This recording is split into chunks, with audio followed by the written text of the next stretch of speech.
guys, Horrorman back for another review. So today we're going to take a look at the Mezco 112 Collective Friday the 13th Part 3 Jason Voorhees figure. Now this is brand new from Mezco, and it's part of their ongoing 6-inch scale 112 Collective line. So just taking a look at the box here, it's got a nice slip cover. It says Jason Voorhees, Friday the 13th Part 3. Got your 112 Collective logo and slogan, pose, play, display. On the side here you got that cool Friday the 13th Part 3 image we're all used to. Got the logo, Mezco Toys logo on the bottom. Other side has the same, just a blacked out 112 logo on the top. Some of the credits on the bottom. And then over to the back you get some really cool photos of Jason and all the different accessories that come with him. Now this does have like a film over top, so if you peel this off you can get a little bit better image of what the back looks like. So pretty cool, just a bunch of different pictures, tons of accessories here. And then you can actually slide off that slip cover and then it reveals Jason inside, and you can see it's a clear window. He does have some plastic kind of over top of him, but you can still see all the accessories for the most part showcased. So let's go ahead and get this out of the package, have a closer look. Now once you take him out of the box, you do have a couple different trays here. The first tray is going to have him with most of the accessories and heads and things like that, and then the bottom tray is going to have some additional weapons and the figure, like the stand, but not the base. The base is on the other side. So yeah, you do have the accessories kind of broken up between the two different trays. Alright, so here is Jason out of the box. And he does have a ton of accessories, a stand, and some other things to check out. Before we get all of that, let's go ahead and get a nice close-up of the head sculpt. Alright, so just taking a closer look at the head sculpt. The mask looks pretty good on here. I'm not 100% sure if the eye holes are dead on or not. I've seen a lot of attempts at this mask before, so from what I'm just looking at, I think it looks pretty good though. And then just taking out the side of the mask, you can see he's got these two little metal pieces just like he did in the movie on the mask. He's got the little red markings on here. But yeah, I think for the most part it looks pretty good. Now the mask is removable, and then you just have to slide it off just like that, and then you get a look at Jason's face. And I've seen a lot of Part 3 head sculpts over the years done by NECA, Sideshow, Mezco, and I've seen them all be a little bit different. I don't know how much I like this one. For the most part it looks pretty good, but I don't know. I don't know if it's 100% accurate. It's definitely not 100% accurate, but I don't know. It looks a little off, but it's not horrible. But you can see he's got a lot of details going on. You can kind of see his teeth in there. He's got that crazy bulging eyeball. So there really is some good details on here. And the mask itself is pretty nice. It's kind of like a squishier, a softer plastic instead of the harder plastic, and it's the same with the straps, so you don't really have to worry about it breaking or anything, so that's definitely a plus. Now you also do get a interchangeable head sculpt with this, and these head sculpts work really good on these Mezco figures. Don't need a lot of strength to get that head off, so you just pop it off and you're going to pop this second one on just like that, and it fits pretty good. So this is going to be considered the battle damage mask from when he gets hit with an axe at the very end of the movie, right in the head. The final girl, Chris, slams the axe right into the top of his head. And I'm not usually one for the unmasked battle damage head sculpts, but I actually like this one better than the regular head sculpt. Something about it just seems a lot more menacing. I love the blood coming off of, just coming out of that split in the head. You can kind of see it's running down his face. And then of course the other side is pretty, it looks not damaged. But yeah, I honestly think this one looks a little bit better. Now you do get in battle damaged hockey mask as well. You can see it's got that axe cut in the top right here. And here he is with that battle damaged mask. And I don't know, man, I kind of like this the best. But yeah, you got that cool blood crack kind of lined up with that head. So it looks pretty nice. You got the blood running down. Again, you have the same markings on the mask. Unlike part 4, the marks didn't like wash off in the movie. He has like the 3 marks the whole time. So, but yeah, overall pretty cool. I definitely like the battle damage head sculpt on that. And just looking over the rest of the figure, he pretty much has the exact outfit he has on in part 3. So they've done a really good job. Now I've seen a lot of people do this and they get the colors wrong at times, but Mezco seems to have got everything right. He's got kind of like a greenish colored shirt, which is done in the cloth, just like everything else in the Mezco 112 line.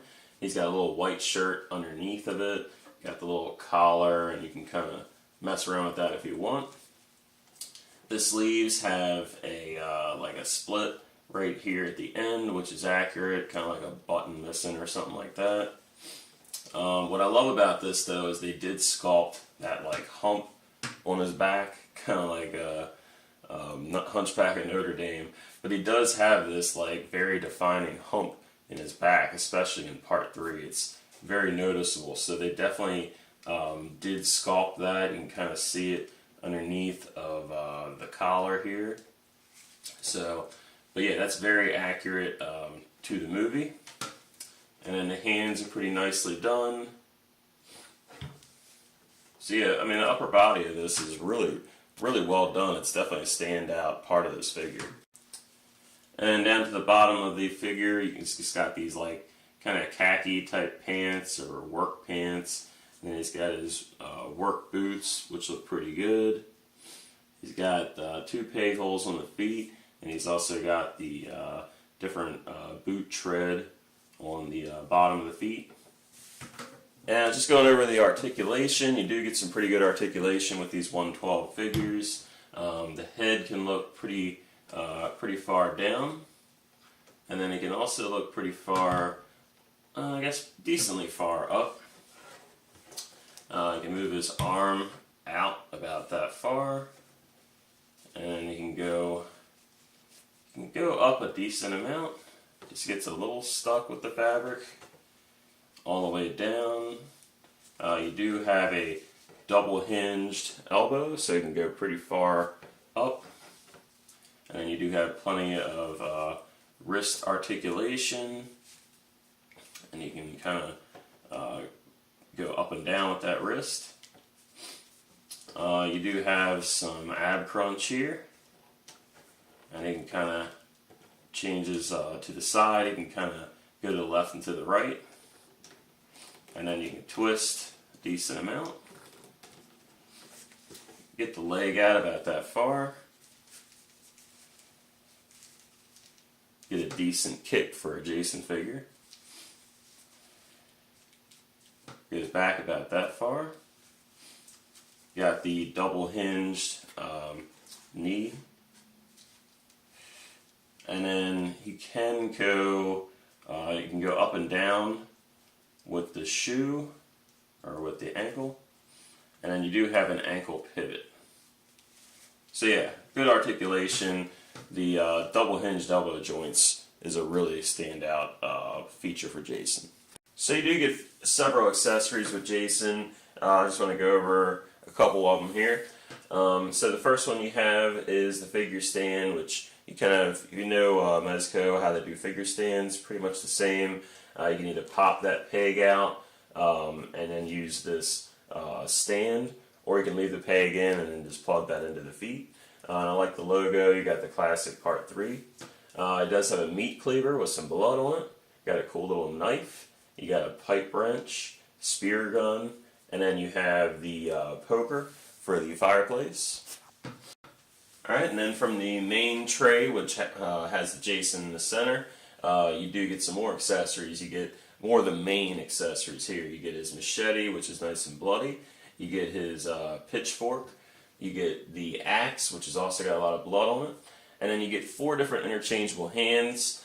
Some are just going to be relaxed or like a slight gripping. And then of course you get the trigger finger for the spear gun.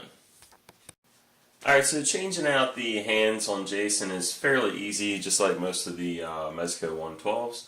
You're just going to pop this hand off, and again, it really does come out fairly simple. You can see the peg does remain in the arm, and then you're just going to peg it in to the new hand, and there you go. And that's going to be your trigger finger. Now you do have a few other different hands that you could put in here, like relaxed hands, like I kind of mentioned before.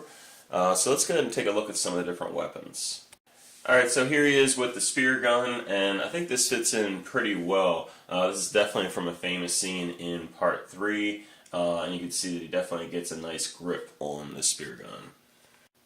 And here he is with his trusty machete, and you can see he's got plenty of nice blood detail going on with that. And here he is with his axe, and just like the machete, you can see some nice blood details going on with that. And you can see I also have him in a two-handed pose. That articulation really helps with poses with the axe. And here he is with the pitchfork, and again, you have the two-handed pose.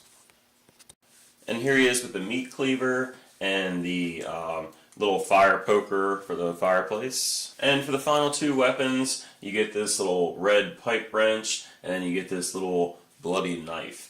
And these are definitely lesser known weapons from part 3, but definitely really cool. For the first comparison, here he is next to the Mezco 112 Michael Myers figure. And I do like the comparison with these guys. It's really nice to see them next to each other because you know, Mezco hasn't done a lot of horror in a long time. The one complaint I have is that I think Michael Myers is too tall, but for the most part I do think they look really cool next to each other. And here he is next to the Mezco 112 Collective Punisher and the 112 Collective Tiger Stripe New York Comic Con Wolverine. And here he is next to the Ultimate Friday the 13th Part 3 Jason made by NECA Toys.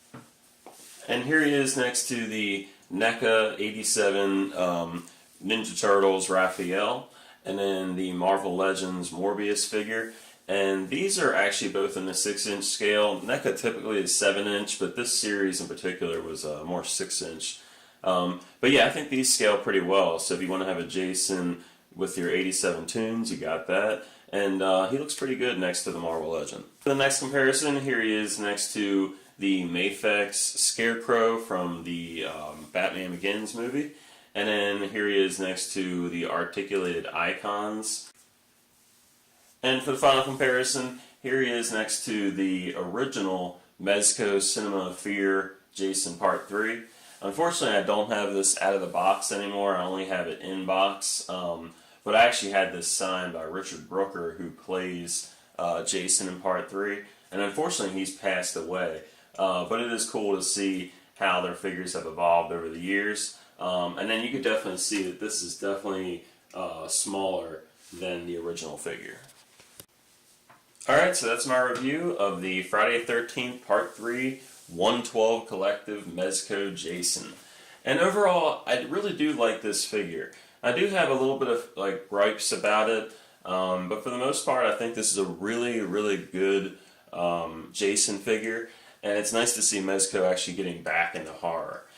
Now the price point is not for everybody. This is around $90 after shipping, compared to the NECA one, which is, you know, around $20, $25. So justifying that is kind of up to you.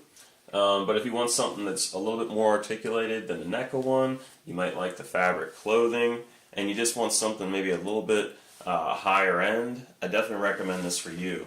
If you're kind of like me, you're a Jason completionist, I think you'd like this as well.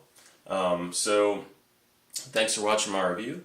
Please subscribe, please like the video, leave a comment or question if you have one, and until next time guys, see ya!